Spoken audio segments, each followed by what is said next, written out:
Hello, Garland Nixon here. And the neocons are, of course, up to no good, trying to start wars on all ends of the globe. But will they be able to do that without the support of the people? Let's talk.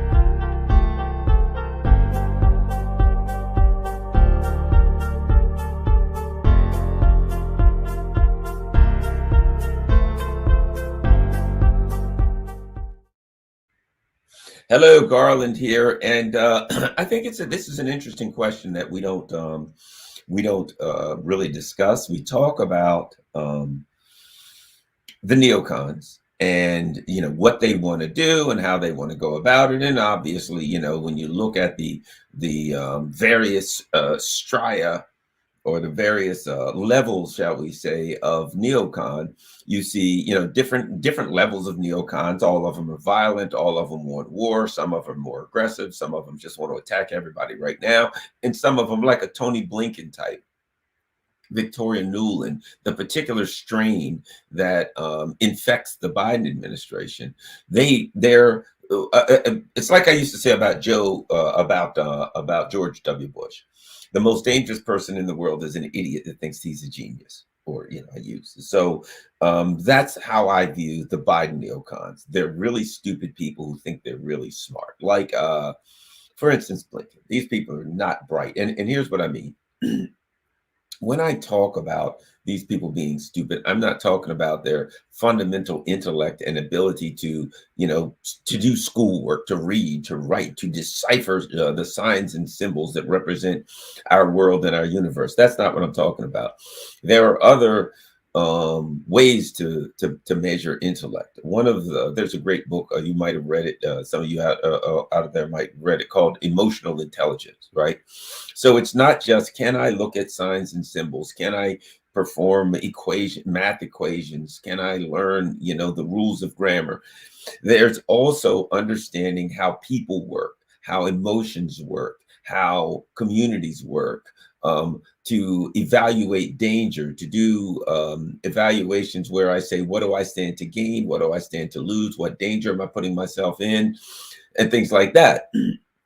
And when you get to a point where you're a powerful individual in a society, the latter is actually more important than the former, right? Yeah, just being able, I've known people, and I say this in law enforcement, when I got to headquarters, as they say, when I became a member of the brass, as it were, the ultimate, that's what they refer to the people in the command staff as the brass, the hated brass, right? What you find out is this: that when you get to the upper echelon of management in any organization, there are people who are intellectually gifted from the perspective of the ability to do math and science, or English, or things of that nature. I refer to it as to decipher the signs and symbols of that we have decided represent our universe, right? Words and letters and numbers and things of that nature.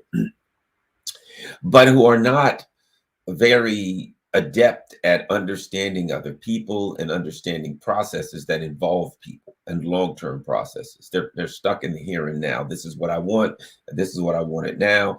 And they're usually stuck in they usually get screwed up mostly in the dynamics of power.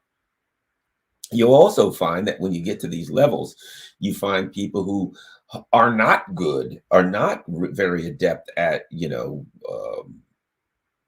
maybe poor spellers, maybe not good with math and things like that. But when it comes to evaluating intricate and complicated plans and issues, they're very good at that, because they understand people and they understand the dynamics of people and the dynamics of groups, right? And they can look forward, and also you have to be able to use some form of empathy, whether it's strategic empathy, which means you don't have necessarily an emotional empathy towards maybe an adversary, but strategic empathy at least means that you can understand the needs and wants of your adversary, which gives you an advantage. At least it gives you the ability to have an accurate evaluation of what it is they're doing, what they're wanting, even if it's in a severely, an extremely adversarial situation such as a war, if you're going to end a war through um, uh, um, some type of diplomacy, you have to understand what the other person wants and be able to weigh what you want with what they want. You have to be able to predict what's going to be deal breakers, etc. Okay, so you got to be able to understand people. Now, why do I say that in the context of, can the neocons start World War III against Russia and China and Western citizens? In the same way that you must have strategic empathy, at minimum strategic empathy, maximum if you can actually have empathy for your adversaries, if you can actually say, I'm going to view my adversaries as human beings, I'm going to view them as people with wants and needs, I'm going to not view them as just a madmen on the other side of the chessboard, you can, it's much easier to get a deal because you have some level of trust. If I understand what you want, whether I trust you as an individual or not, I trust that I know what you want, and I look at it and I say, I see what you're going after, and I know what you will probably need to achieve some of that, and how much you're willing to give up with it, what's near and dear to you, things like that, right? So I can get something done if I have some level of empathy, minimum strategic empathy. However, we always talk about that from the perspective of how the US or its vassals are going to deal with Russia, China, Iran, etc. Right? The other side of it is this: if you want to go out and start a war, if you want to go out and start a fight, you got to have your own crew ready to go along with you. How, yeah, and that's why I think it's important to start having this discussion, and that is the dynamics of interaction between the ruling elite, between the political leaders, between the military leaders. But let's just say this, mostly importantly, the military leaders that are the ones that are planning and pushing for military conflict, and their electorate, their constituents. If I'm going to drag you into something, you got to be on board to some extent. So one of the things, I've talked about this a little bit, but I'm just going to throw this out there just as a starting point to some extent. If you look at, there is the West has a profound disadvantage against Russia and China right now, and really, against a lot of most of their adversaries, and that's this. I'm not going to say all, but at minimum most, and particularly the main adversaries, and that is that Russia, China can tell their citizens what they're up to. China can say, "Look, guys, we're trying to build a stronger economy. We're trying to pull people out of poverty, whatever the case may be. And we consider Taiwan part of China. And at some point, we want to do reunification. Our preference is for a peaceful reunification. But if we're pushed too far by the US, if it gets to the point where it looks like they're going to take Taiwan and just turn it into a US base, we're not going to let that happen." That is my interpretation, without speaking to the Chinese leadership, of what they're doing. It seems apparent to me. Now, if you look at the Russian leadership and you look at the circumstances surrounding them, because part of it is to look at what they're saying and compare that with the realities on the ground around them. Do the realities on the ground around them align with what they're saying?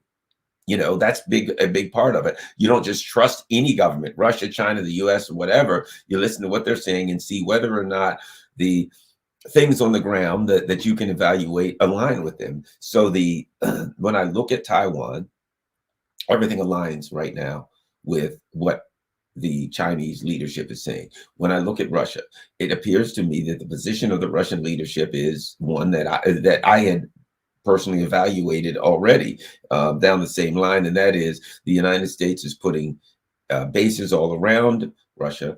It is moving its military hardware closer and closer to the Russian borders, to menace and threaten Russia, with the eventual plan to take over Russia, regime change Russia, dismember Russia, and to pillage all of the natural resources of Russia. That's the way I see it. Apparently, that's the way the Russians see it. So to me, it seems obvious. And here's why: because the US empire literally said that's what they're going to do. I mean, it doesn't get any more obvious than that, than when they're writing books and they're writing white papers and they're writing various documents saying this is what we intend to do. This is not real difficult to evaluate, that particularly that one. And so what we have is we've got the US, if we say with Russia and China, the US is, we'll put it this way, we have three world powers at this point: the US, Russia, and China. And one of the world powers, as I've said many times, has come to the border of the other two world powers and is threatening those two world powers. And certainly it appears to me the other two world powers are combining, marshaling their resources together in an attempt to hold the other one off. They're attempting to hold them off in a peaceful manner, to some as best they can, without a conflict between nuclear powers. But whether or not, we're hoping that is the ultimate outcome. But nobody knows. I suspect it will be, for a number of reasons, and one of them I'm going to get into now. So keep in mind what I said. What the Russians told the Russian people, the reasoning they gave them for this conflict appears to me to be sound. The reasoning that the Chinese have given the Chinese leadership have given the Chinese people for this conflict seems to be sound. And in fact, the Russians and the Chinese have given the world the foundation for why they are in conflict with the US, at minimum diplomatically, and geopolitically, strategically in conflict with the US. They have one story, and that story hasn't changed from the beginning. So they got a story, it hasn't changed. They're telling the people that story. They're telling the people on the outside. Now let's look at the other side. And this is why I think it's important to evaluate how the US empire is going to drag its, the speed bumps it's going to have, the problems, the hurdles it's going to have to cover in order to drag its people into, extinction level conflict. So the U.S. empire has written articles. There's books been written. Zbigniew Brzezinski's, I've mentioned that many times. The Grand Chessboard in '98. Certainly the Pentagon proxies, such as the Rand Corporation, have written, this is what we're going to do to Russia. We're going to take it apart. We're going to use Ukraine, etc. Okay, so internally, they have an esoteric story. They have a discussion that's going on that basically says, and let me add this, and Tony Blinken has mentioned the rules-based international order, saying that China threatens the rules-based international order, and they can't have that. The or that he's also said the US-led order. So to some extent, Tony Blinken has from time to time come clean with the real reason that the US has a conflict with China. And that is that the U.S. wants to maintain hegemony. But for the most part, they can't do it. The U.S. empire can't do it because it is fundamentally immoral and unethical, their position. So they can't just come out and say, we want to rule the world. We have a right to rule the world. Our population is 4% of the world, and we want to tell the other 96% what to do. Because it isn't that the world doesn't know that. And the U.S. probably would say it. They can't, but if they thought they could get away with it. But right now, they don't have the strength and power anymore to dominate. So they can't just say we're in control and you're going to deal with it. They've got to lie. So they started off with the Ukraine conflict by saying, look, this just started today. Remember this: the Russians want to expand and restart up the Soviet Union, rebuild the Soviet Union. They're going back. They're going to take all their satellite countries, Slovenia, Poland, what have you. Trust me when I say this, Poland don't want those countries. I mean, Russia doesn't want those countries. But that was the argument. It was Russia just decided, this is just an imperialist move. We're going to take all of these countries and we're going to keep them. That didn't really last but so long, because the world looked at it and said, that doesn't work, and so the U.S. empire has kind of adjusted the story, moved the story around a bit, but it kind of strayed from the beginning that, they just want to rebuild the Soviet empire. Putin wants to rebuild the Soviet empire because it didn't go over real well. And now it's simply The Ukrainians are a soft little puppy being attacked by a vicious wolf. And the just and righteous thing to do is to protect this poor, soft little cuddly puppy from this vicious, fanged canine beast on its borders. Now, the problem they've also had there is that people can see the um, extremist, fascist influence in Ukraine. And it's kind of hard to look at a people to convince the world that a bunch of guys running around with Hitler tattoos and copies of Mein Kampf singing praises to Stepan Bandera are soft, mushy, cuddly little puppies that need to be defended. So the world, and add this, and of course, particularly in the global South and amongst a lot of intellectuals in the West, there is an intellectual, excuse me, there is a historical context. And anyone who looks at this, who is even the slightest bit just and fair, who views the conflicts that the U.S. is fomenting both in Taiwan and Ukraine through a historical context will quickly see that the idea that the Russians just decided they want to expand back to and turn back into the Soviet Union at particularly the same time the Chinese, I don't know what the hell their story is for Taiwan. Chinese are just evil, and they're bottom line, various stories for China. There's a tennis player who was mistreated. There's a genocide going on in Xinjiang where even though there's more Uyghurs than there were before, there's a genocide. It doesn't even make sense. That just comes and goes. There's a genocide in an area of the country, of the world, where there are no refugees. There are no bodies or mass graves to be found. There's no deaths to be found. It's the weirdest genocide in history. It's a genocide. It's I guess, gyno genocide in name only, because the actual evidence isn't there. In fact, a contingent of Muslim leaders went to Xinjiang, came back and said, everything looks fine to us. But keep in mind something, the story is not for the Muslim leaders. It's not for the world. This is what we get to. This is the important. These stories are for the people of the West. The problem that the neocon leaders have in the West is that they have to, the biggest audience that they're dealing with is their own people. You see, the neocons don't care if the rest of the world says what you're doing is wrong. Africa, Latin America, everybody says what you're doing is wrong. They don't care because they know what they're doing is wrong. They don't care. It is their nature to do evil. They know what they're doing is evil, but it's their nature to do evil. That's like saying to that cobra, you know, if you bite that guy, he's going to die. The cobra's going to be like, yeah, okay. I don't have anything better to do right now than to bite this guy. I'm a cobra, and biting people so that they die it's Tuesday. That's what I'm going to do today. I'm going to bite somebody. If I don't bite his leg, perhaps I'll find another leg, maybe an ankle or even an arm. I'm biting somebody. Take a look here. You notice I'm a cobra. Somebody's getting bitten. Whoever, right? So the neocons' position is we're neocons and we plan on running the world and overthrowing everybody and doing all kinds of evil things. People are going to figure out we're evil sooner or later. So why not now? However, there's one group of people that we can't allow to figure out that we're evil, and that's the ones that we are lording over. The issue of the West, a big one, is how do they drag their people into these conflicts? We've got a couple of issues here. Number one, in order to think about this, let's just say the U.S. said, okay, we're going to war with, let me say this. I saw an article, I think it was one of these neocons, McCall, whatever the hell, right? One of these neocons in Congress was saying, we've got to prepare for the war with China. We got to marshal all of our resources. We got everything we got to get together to go to war with China, right?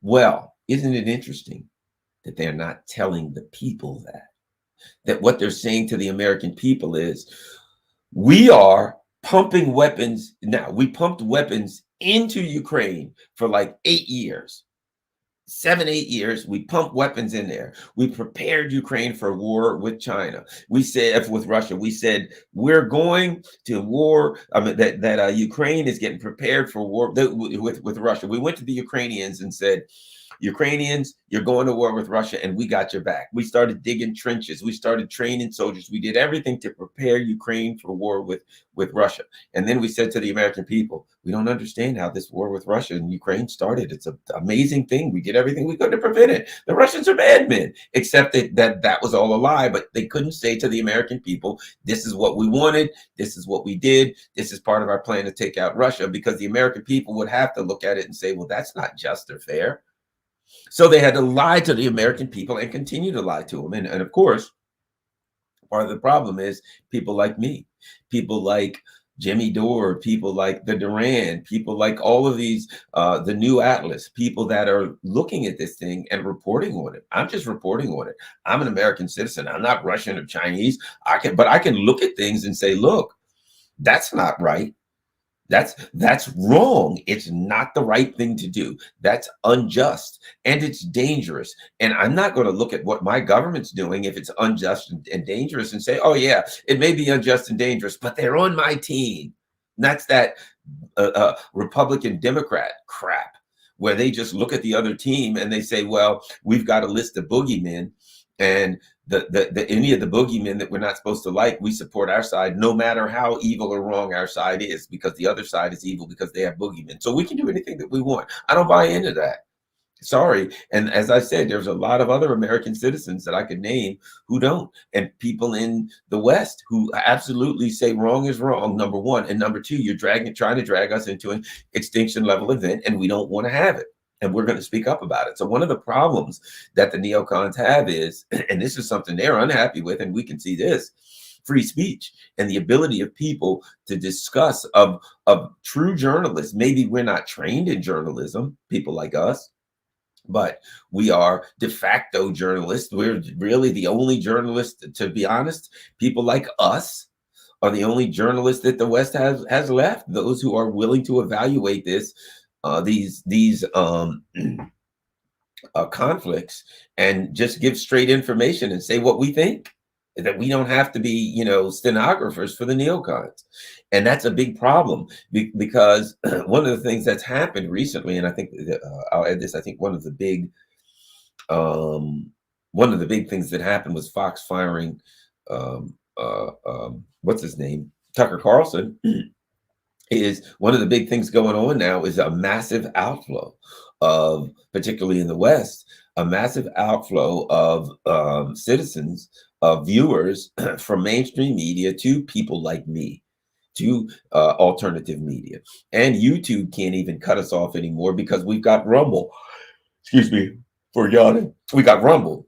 We got Rockfin. We got all kinds of alternative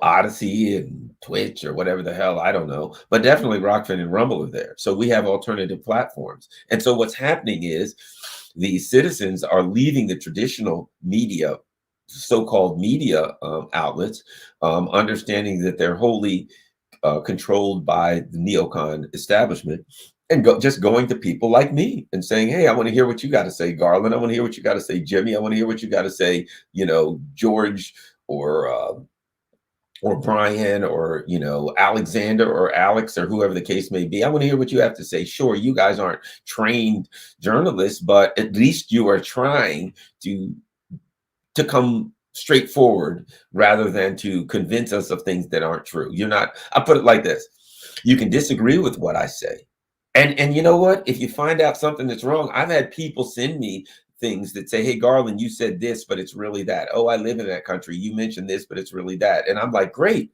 I learned something. I'm not trying to control things and be some, guy who controls the narrative. I'm just trying to report on things and give you my evaluation of things as best I can. And I think that level of honesty of a Jimmy Dore, of a Garland Nixon, of the rest of us out here is attractive to people in the West. They're like, yeah, you may not be a genius and you may not have the background for some of this stuff, but yeah, you can read and write like the next person and talk. That's what I'm doing. You can study history, you can study geopolitics worldwide, and even I watching the other shows like you guys on YouTube and Rumble and Rockfin. I learned from that, and some of that stuff gets reported here. And so now, again, the problem that the neocons have is the worst problem in educated citizenry. They know it. That's why our education system is so poor in the United States. They want us to be smart enough to do what we're told, smart enough to look at a cash register with a picture of French fries and push that picture of French fries, even if we can't read the word French fries. They want us just smart enough to do that, but not smart enough to realize that we need to question the ruling elite class, that we need to question the lies and the tropes and the narratives that they give us on a day-to-day basis. Well, problem is people are waking up to do that. Now, think about this. Again, I'm going to get back to this because I got a little distracted. Let's say, for the sake of argument, that the U.S. said, getting back to what the congressman said, that the U.S. said, we got to marshal all of our resources to go to war with China or Russia, or whatever the case may be, right? That's when you're going to have a real problem, because at some point you got to do a draft. You cannot go to war with a superpower without full mobilization, total and complete mobilization. You have to put this country on a full war footing, right? You got to say, okay, as of now, and now keep in mind something, the U.S. doesn't even have the industrial capacity to do that right now. You'd have to, for starters, they'd have to rebuild our industrial capacity. Then they would have to turn it all into a war footing. Okay, we're going to turn all of these factories, what few we have, and the ones we're going to build back up, into building war stuff. Okay, and then that's going to be jobs for people working in the war stuff. And everything's going to be built for war. But at a time when you're already $33 trillion in debt. Let's start there. $33 trillion in debt. You're in debt to see, that's the difference. Going into World War II, there was minuscule U.S. debt. So there was a tremendous amount of industry. So the U.S. could build up its industry. It could convert the industry that it had into war material, and it could spend money. It had industry. It had labor. And it had money. It wasn't in debt. Now what we have is this. Let's say the U.S. said, okay, we're going to go to a full war footing, and everybody, we're going to get prepared for war. For starters, they have not. There's been no attack on the U.S. So they have to convince the U.S. that, ideologically speaking, we have to stand up to Russia and China for some weird ideological reasons, rules-based international order. They got to say to the America, I mean, what kind of lies are they going to give them? Hey, America, we're going to fundamentally change our country, and we're going to go to full war fitting. You've got to sacrifice. Think about it during World War II.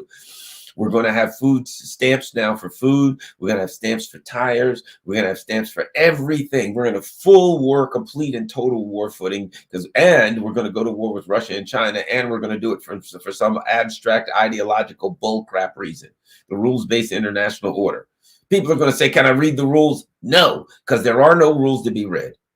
The rules-based international order is a public relations stunt. It is a term that's used to bamboozle you. Where are these rules? People are going to say, can I see the rules? We're going to all go into war with nuclear powers? World War III with Russia and China at the same time for the rules-based order? Well, hell, we need to see the rules. There ain't no rules. The rules-based international order is a fraud. It is a public relations stunt. It's a term that's used, a bumper sticker term that's used to bamboozle the world, to pretend that a U.S.-led disorder being forced on the world is actually based on rules. And the U.S. is going to be, and if the U.S. starts doing that, let me tell you what the next thing. Its allies. Is it going to really be able to drag? Now think about this. The U.S. is going to say to the people, we're going to change our economy when we're $33 trillion in debt and can't afford it. When our banks are all ready to crash, and if we try something like that, it's going to push them over the edge and crash them completely at that point. Because what happens to the stock market when you say, oh yeah, all these companies that are on the stock market, yeah, they're going to be switched over and they're going to be making bombs and they're all going to be working for the government now. Well, who's going to be making regular stuff? Nobody. Only we're just making bombs and stuff like that. Oh, and all of these startups that have loans, all these companies that have loans, who's going to pay for them? The banks are going to crash immediately. The market would crash immediately. We would push ourselves immediately into an economic disaster or crisis. a catastrophe to do that. Your banks are hanging, are being, your banking system, your entire economic system right now is being held together with bubble gum and duct tape. And you're going to go to the kind of war footing needed to go to war with Russia and China, which we couldn't do anyway, which wouldn't matter. The only thing you need to do is get a bunch of tombstones for, one for humanity, because that's all you need. So the U.S. would need, in order to do this, to go on a full war footing, and they would have to tell. See, here's the problem they have. They're lying to the American people about both conflicts. In order to do that, they'd have to tell them the truth. And if they told them the truth, the Americans wouldn't accept this. The American people wouldn't say, we're getting ready to go to war. Think about this. We're going to go to war, getting ready to go to war with China. We're going to war. We've got a completely, I'm sorry, as of now, you're going to have to use stamps to get tires, stamps to get all kinds of things. You have to work, and all of our factories are going to be changed into war material factories and all. And we're going to war with China. And Americans would say, you mean my whole life is disrupted, my future is disrupted, and all of my sons and daughters are all going to be drafted and go off to die? Yes. Why? To protect Taiwan's independence. What the hell? To Taiwan? How many people in Taiwan? 40 million. And where's Taiwan? It's on the coast of China. And is it a United States protectorate or something? Nah, we actually recognize it as part of China. So here's the plan. We're going to completely disrupt our society, probably wipe out our economy, send all your sons and daughters. We're going to throw them into the military so they can go die. And we're doing that to protect an island that we recognize as part of China from becoming part of China. That discussion is going to have to be had. I don't think it's going to go well. I don't think the American people are going to look at their sons. Little Johnny, it was nice raising you and your brother and your sister. It's time for you to die. Get on that ship and head for China. Oh, by the way, with the amount of technology now with missiles and torpedoes, the odds are you ain't going to make it. You got to get on a ship and you got to go 7,000 miles across the ocean with all kinds of missiles and all manner of submarines with all kinds of torpedoes and missiles lurking in between, trying to stop you from getting there because you'll be reinforcements. So the odds are you're probably going to die. And by the time you get within a couple thousand miles of the theater of operations, there's going to be missiles raining down on your ship. You're going to die. You ain't even going to get in the battle. You're not even getting in the battle. So stock your kids on a bunch of ships or planes and head them over there to die. And we're doing it to protect the U.S.-led, a rules-based international order with no written rules. And we got to protect part of China from uniting with the rest of China, because even though it's on the coast of China, 7,000 miles away, you're going to have to lie the American people into World War III. That ain't going to be an easy job. Trust me when I tell you this. Now, there are those, oh, yes, it will. Oh, no, it won't. You see, here's the issue. The American people are going along with a lot of this crap because it don't cost them nothing. See, what you got to understand, you're like, the American people allow the government to do anything. It don't cost them anything right now. At no cost. They can sit here and all this is going on. The U.S. went to Iran, Iraq, Libya, bombed all of these countries. And what the U.S. people do, sat here and watched it on TV. Wow, isn't that something? A war. Yes, war is going on. Right now, Ukraine. Now the U.S. is sitting here complaining, and now they're starting to complain. Hey, the cost of gas is going up. I'm finally getting some inconveniences. Now you go to war with Russia and China. It ain't inconveniences anymore. It's the real deal. Now you have to wake up, and most people are going to, a lot of very, very powerful people are saying, you have to understand, nobody survives this. It's not that you're going to be inconvenienced. It's that if your leaders drag the United States into war with Russia and China, not a human being on earth will survive this. They are committing suicide for all human beings. I think the American people will have that discussion. Keep in mind, everybody thinks the American people will just go along with anything. Yes, as long as they don't have to be inconvenienced in the slightest way. They're upset now because they're being inconvenienced.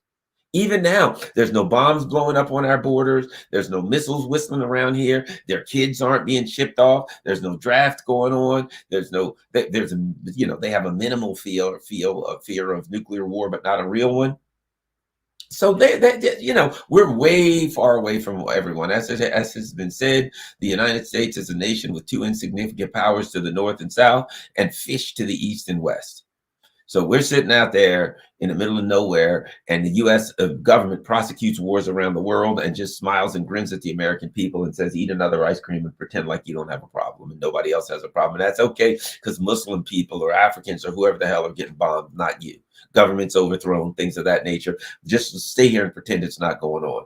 But in order to expand this thing, there's going to come a point where these neocons have to turn around and look at the American people and say, okay, it's time. The American people are going to say, it's time for what? It's time to die. It's time for your kids to die.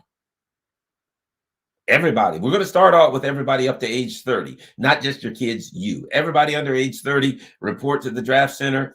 You're going to have to go train, and you're going over to fight Russians and Chinese. Man, that ain't gonna go over big. Look at the numbers. I read where, 70% of the people under 29 or something are not against socialism. They're not okay with it. That the people who are, the people in that age range, I don't think that these are the people that are going to be supporting of neocon and warmonger policies, that they're going to be like, people have to have something to die for. The people in Russia, the Russian citizens feel, justifiably so, that there's an existential threat to their society. What the U.S. neocons would have to say is that a threat to a U.S.-led world order, that multipolarity, that the world changing so we don't run everything, that's such an existential threat that your kids got to die. I don't know how big that's going to go over. Add this. Even then, how's it going to go over in Europe? The Europeans are suffering. The Americans, we're taking, discomfort, shall we say, as a doctor would say, a slight discomfort. They give you that thing on a scale of 1 to 10. Show me what the pain is. And Americans would say 2 or 3. The Europeans would say 7, 7.5. Particularly in some of these countries, they're catching hell. So now the U.S. would now say to Europe, and you know what happens, because the Europeans have no sovereignty. The neocons would say, okay, we're going to start a draft, and we're going to set up, and we're going to completely go to a war footing. UK, Germany, you guys got to do that too. By the way, start drafting your people. Tell them it's time to go to war. We're going to war with Russia, and we're going to war with China. Number one, the European leaders have made it clear, based on what I've said. Now, this is a speculation, but I think I have strong evidence on which to base this speculation. The European leaders have made it clear from the very beginning that a red line for them is war with Russia, kinetic war with Russia. And I think they understand that their people will go bananas, that the actual European people understand what happens if there is a World War III on their continent, and they ain't having it. So I think they've said, hey, to Biden, look, kinetic war with Russia, World War III on this continent ain't going to happen, because, damn it, these people will literally kill our heads off and kill us. That will be the red line for the people of Europe, just out of self-preservation, if nothing else. Now, you're going to catch hell, U.S. neocons, getting the European people to join you in a war with Russia. And when I mean catch hell, I mean Europe will fall apart first. It'll be broken first. It'll fall into riots and fires. You think there was riots in Paris over changing the pension? You try to suck those people into a war with Russia. Now, that being said, even the European leaders and the European businessmen ain't down with the war with China. So now the U.S. is going to have to say, here's what we're going to do. We're going to say to the American people, time to go to war with China and Russia. And we're going to draft everybody we can draft. We're going to fully mobilize millions of people under arms while we're broke, while we're $33 trillion in debt, and our banking system is in a shambles. Our economy is in a shambles. The crime rate is through the roof. And we're going to do that, the U.S. Now, understand something. Europe ain't with us. The European people are over there raising hell. They're saying no. Europe especially is not with us when it comes to China. So the US is going to have to wage war against Russia and China without the European people. As the European corporations push back and say, whoa, whoa, whoa, BMW just invested in $100 billion battery factory in China. Do you think the German businesses, 50% of all German cars sold are sold into excuse me, Mercedes and BMW? 50% of their businesses in China. Do you think that they're going to allow their government? You're going to draw the line. They're going to draw the line. The number one trading partner for all of these companies, this gigantic market of 1.5 billion people, and you think that the Europeans are going to say, yeah, let's go to war? So there's a lot of talk about the neocons, but they're going to, in order to get this where they want, they're going to have to literally drag the people of the US and the people of Europe in. And even though they may be able to get the puppets in Europe to say, well, we don't want to, but we're just puppets, we're quislings, we're traitors, we'll go along with what you want. At that point, they would lose their heads. And I don't mean that metaphorically. I do mean that at the point that the European said, okay, we got a call from Biden. Got bad news. Frenchmen, Germans, how many kids you got? 5. Can you have more? Well, why is that, sir? Well, those 5 going to die. Okay, we're sending them to war with Russia and China. And the odds are, most likely, you are too. You're all going to die. Like Billy said in the Native American guy in what was that movie with Predator, when Arnold Schwarzenegger says he said, there's something hunting us and it ain't no man. He looks at him, he says, we're all going to die.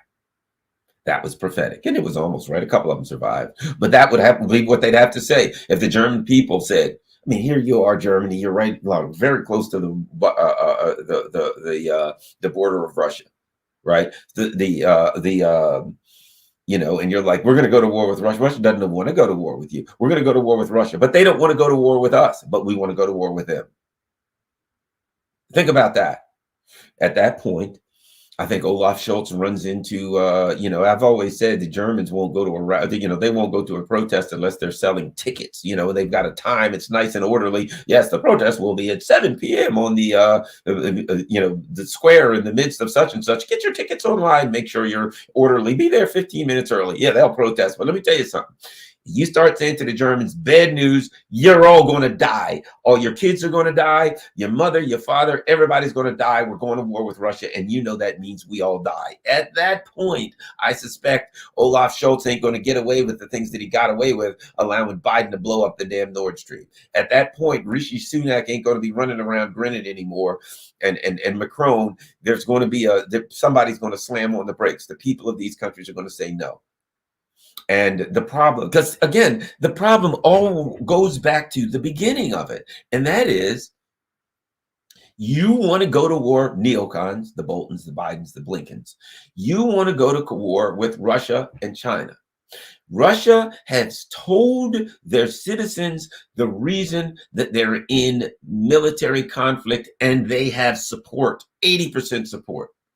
And they told the rest of the world. The Chinese have said to the people for I don't know how long, hey, this is part of ours. In fact, there's pressure. How about this? There's pressure from the Russian people on their government saying, darn it, how come you're not moving fast enough? Hit these bastards harder, punch them in the gut, kick them in the groin. What's wrong with you? Why are you moving so slow? Right? No Chinese leader could stay in power and lose Taiwan. So the people of China are like, you ain't taking Taiwan. It's ours. And we want to make sure our government, we want to let our government know, don't let these Yankees come in here and take Taiwan. So there's a reverse dynamic in Russia and China where the people, they have what we call in business market insistence, right? The people of those countries are literally saying to your leaders, don't let them bastards come over here and push us around and take our stuff and surround us with bases and all that. Just screw that. Don't let them do it. So they have people who are supporting the government because they've been told the truth. Over here, we don't even have all that much support for, as of now, for the military conflict in Ukraine and China. And we've been lying to the people. How are you, when now, what are you going to do? You can't put it like this. You can't possibly tell them the truth. We've got a government that's lying to the world and lying to the people, and they can't possibly tell the truth because their motives are immoral or unethical and are pure evil. If your motive is to, let's say this, what is the motive of the neocons? To push coercively a world order that they're in charge of on a world that doesn't want it. What the hell kind of world? We've got a world order. Okay. Do the Africans want it? Yep. How about the Muslim world? Nope. Latin America? Caribbean? Nah, not interested. How about the Russians and the Chinese? Nope. The entire world says you're 4% of the world. We don't want a world order where 4% of the world tells everybody else what to do and takes all of our stuff. No. So the neocons are attempting, they're lying to their people about what they're doing, about their motives and the outcome they want. They're lying to the world about it.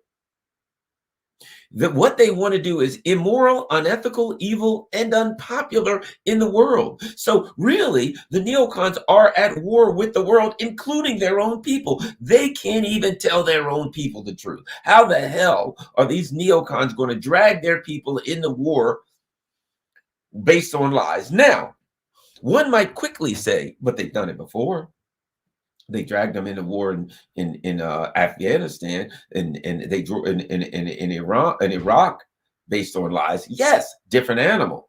That wasn't a war.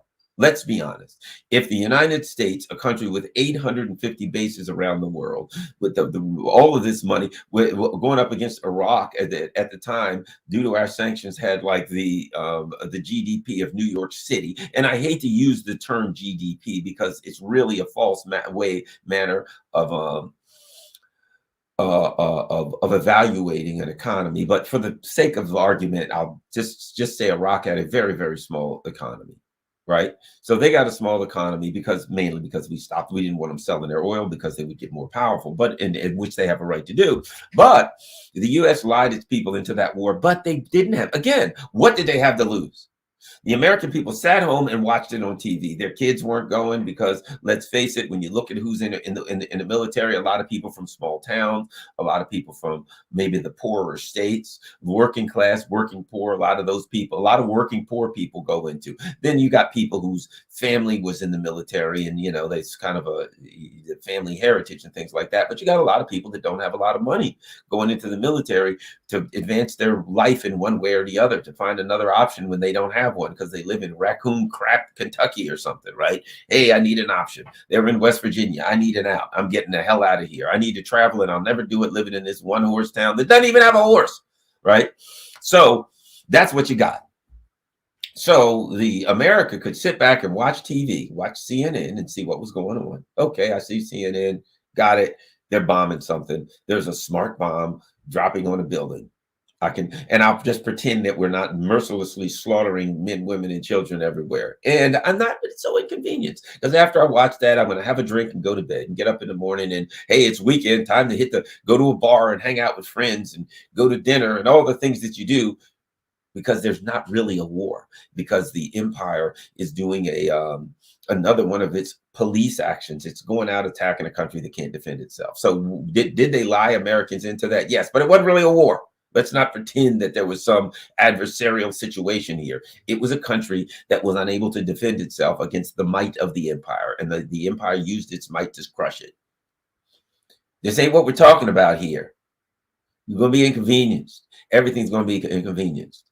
If you do it, if you did it, your entire economy would have to be changed to a war economy. And you would be highly inconvenienced, and you would need a reason. You would need your government to motivate you and say, this is why we're doing it. And they don't have an answer. They got no answer.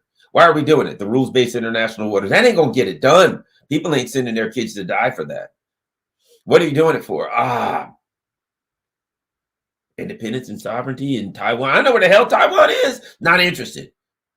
You want to talk about this country falling apart. You want to talk about all kinds of craziness going on here. And might I add, you're going to do that. And you're like, America, we're going to war against Russia and China, really. And the Europeans are in, right? Well, not exactly in. Shall we say the Europeans don't really want anything to do with this, and they're pushing back, saying, don't do it. Now, the European leaders, some of those quislings may be okay. European businessmen are going to, business men and women, business people, business persons, whatever, are going to oppose it. And the European people are going to burn that damn place down. And the Americans ain't going to be far behind it. So, that's the question. Can the neocons, can they start World War III against Russia and China and Western citizens? That's why I said and Western citizens, because they will have to have a war against Western citizens. It'll have to be an information war where they just give them packs and packs of lies. And I don't know how, there ain't that many lies in the world. That they will have to deal with the fact that the European people will not be on board, first of all, with a war against Russia. That's going to be a red line. And absolutely in opposition to a war against China. Now you're going to have the entire world. You know what I think you'll have if the U.S. tries to go to war with Russia and China, tries to take it that, you'll start to see the coalition of international countries now come together and say, we're going to sanction the U.S. You'll start to see countries in Africa. You'll start to see countries in the Middle East. What happens if the U.S. says we're going to war with Russia and China? Saudi Arabia and all of these Middle East countries say to the U.S., here's what we're going to do. If you go to war with Russia, we're going to stop pumping oil. Russia's going to stop. Think about this. The U.S. says, we're going to go to war with Russia. And Russia says, well, okay, here's what we're going to do. We're going to stop pumping any oil for 30 days. And gas for 30 days. No oil, no gas for 30 days. You want to go to war with Russia? Let's see how that works out. We're going to stop. We're going to take our oil and gas off of the market for 30 days. We're just going to store it. You got to keep the pumps. We're going to do something like that. Oh, by the way, nickel, titanium, all that stuff. Yeah, 30 days. All of that stuff's on the market. What's going to happen? The market's going to explode. And they're going to say, and at those 30 days, come back and talk to us again.